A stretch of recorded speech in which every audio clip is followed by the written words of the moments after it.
अभी तो नीट के लड़कों को पढ़ाएंगे अगले साल से केमिस्ट्री। आजकल होमवर्क कर रहे हैं, नोट्स बना रहे हैं, पढ़ रहे हैं उसको। बेचारे सुसाइड कर रहे हैं ना छोटे छोटे बच्चे, और माँ बाप तुरंत कंपैरिजन करने लगते हैं। मोदी जी कहते थे 400 नहीं आई, जान थोड़ी दे दी है, फिर शपथ ले लिए 400 का टारगेट रखना, 260 वाट तो बन ही जाएगा। लेकिन अगर एक आम आदमी रहा होता तो एक महीना घर से बाहर नहीं निकलता वो। हार्दिक पांड्या को कितना ट्रोल किया, कितना उसको बेइज्जत किया, कितना ट्रोल किया, कितना मतलब क्या नहीं किया उस आदमी के साथ। लेकिन इसी को मैं पर्सनालिटी कहता हूं।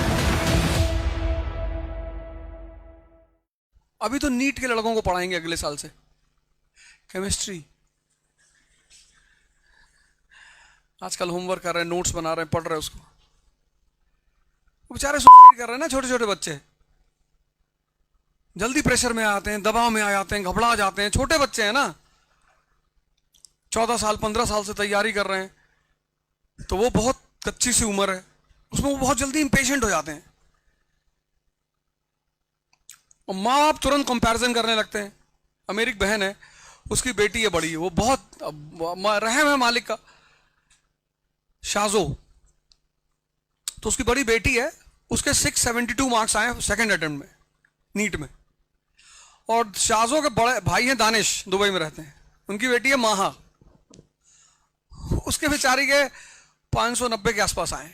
अब दोनों बहनें एक मतलब भाई बहन की बेटी है। तो जिस दिन रिजल्ट आया तो मैंने दानिश को दुबई फोन किया, मैंने क्या हाल है माँ? अरे बोले यार, मैंने कहा मेरी शाम को बात का, वो लेडी लड़की हमसे बात ही नहीं की, इतने टेंशन में थी, मुझे किसी से बात नहीं करना। तुम लोग इतना टेंशन लेते हो जिंदगी में।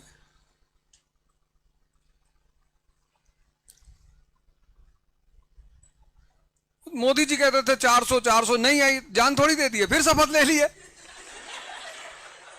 अब तुम होते अगर उनकी जगह, तो तुम 20 दिन तो घर से बाहर ही नहीं निकलते कि लोग क्या कहेंगे, इतनी बेइज्जती। ये है पॉलिटिशियन, वो टेंशन नहीं लेता किसी बात की। फिर चले आए, करो ट्रोल। वर्ल्ड कप में एक मेम बनाया था लड़कों ने, मोदी जी रोहित शर्मा के कंधे पे हाथ रखते हैं, बोले देखो 400 का टारगेट रखना, 260 वाट तो बन ही जाएगा। लेकिन अगर एक आम आदमी रहा होता तो एक महीना घर से बाहर नहीं निकलता वो। कि हंसेंगे पड़ोसी लोग, हम पहले से कह रहे थे 400 लोग हंसेंगे, पे हंसने दे। जितना मजा तारीफ सुनने का है, उसका दुगना मजा लोगों की हंसी देखने का है। मजा ही तो है, हंसने दो। तुम हार जाते हो तो तुरंत गुफा हाइबरनेशन ढूंढने लगते हो, मामा के यहां भाग गए, बंबई भाग गए, यहां भाग गए, वहां। जब हार जाओ तब पब्लिक के बीच में जाओ, पब्लिक ताली बजाएगी, सीटी मारेगी, कमेंट करेगी पीछे से कि और टिकट मिला। 24 वाला टिकट में मांग ही रहा था, और दो ही जगह से मांग रहा था, एक प्रयागराज से, एक अमेठी से। प्रयागराज से बीजेपी से, अमेठी से कांग्रेस से मांग रहे थे। तो बीजेपी ने कहा कैसरगंज से लड़ जाओ। सिर्फ एक पॉलिटिकल लीडर इस कंट्री में है जिन्होंने मुझे अनकंडीशनल टिकट ऑफर किया था, बहन जी ने, मायावती जी ने।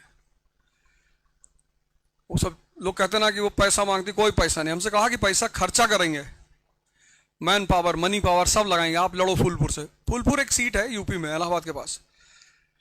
वहां से नेहरू जी पहली बार इलेक्शन लड़े थे, प्रधानमंत्री वहीं से बने थे। तो एक बार मेरे मन में आया कि लड़ जाओ, क्या पता फिर से कहानी रिपीट हो जाए। लेकिन वहां से किसी और के खिलाफ लड़ना नहीं था। अमेठी में स्मृति जी लड़ रही थी, तो वहां से भी हारते भी तो बड़ा नाम मिलता कि भाई स्मृति जी ने हराया है। सबके खिलाफ नहीं लड़ना, लड़ना है जिंदगी में, पर ना तो सबसे लड़ना है, ना सबके खिलाफ लड़ना है। फिर जब टिकट नहीं मिला तो मैं गांव गया, तो बहुत बोले अब टिकट नहीं मिला। मैंने कहा भाई मिलेगा, चिंता क्यों कर रहे हो, अपनी पार्टी बनाने जा रहे हैं। अच्छा पैसा बहुत आ रहा है नहीं? मैंने कहा आ तो बोरे में रहा है, ज्यादा नहीं, लेकिन 5-6 हजार करोड़ तो इकट्ठा कर। 6,000 करोड़? अबे मैंने कहा चुप कर, कम है अभी। तुम क्या करते हो, तुम चाहते हो दुनिया मेरी सिर्फ अप्रिशिएट करे, हंसे किसी और के ऊपर। ऐसा नहीं होगा। जिसको अप्रिसिएशन मिलेगी उसी के ऊपर हंसा भी जाएगा। तो अगर तुम चाहते हो कि कोई तुम्हारे ऊपर ना हंसे, तो तुम अप्रिसिएशन का भी सपना छोड़ दो।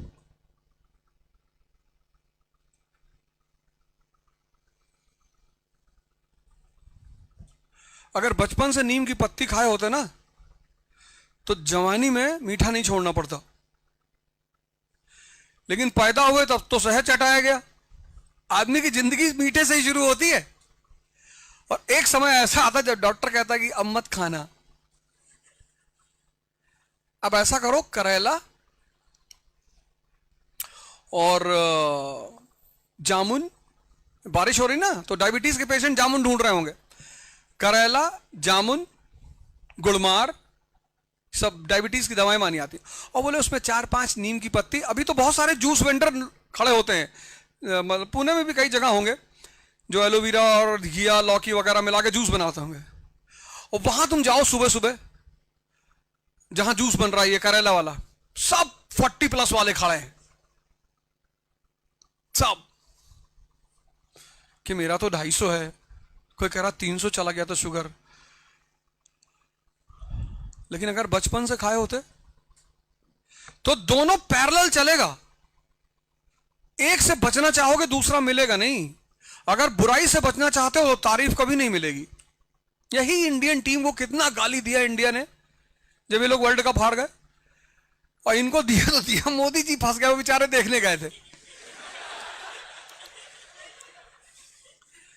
भारत का प्राइम मिनिस्टर देखने चले गए, वो हार गई इंडिया।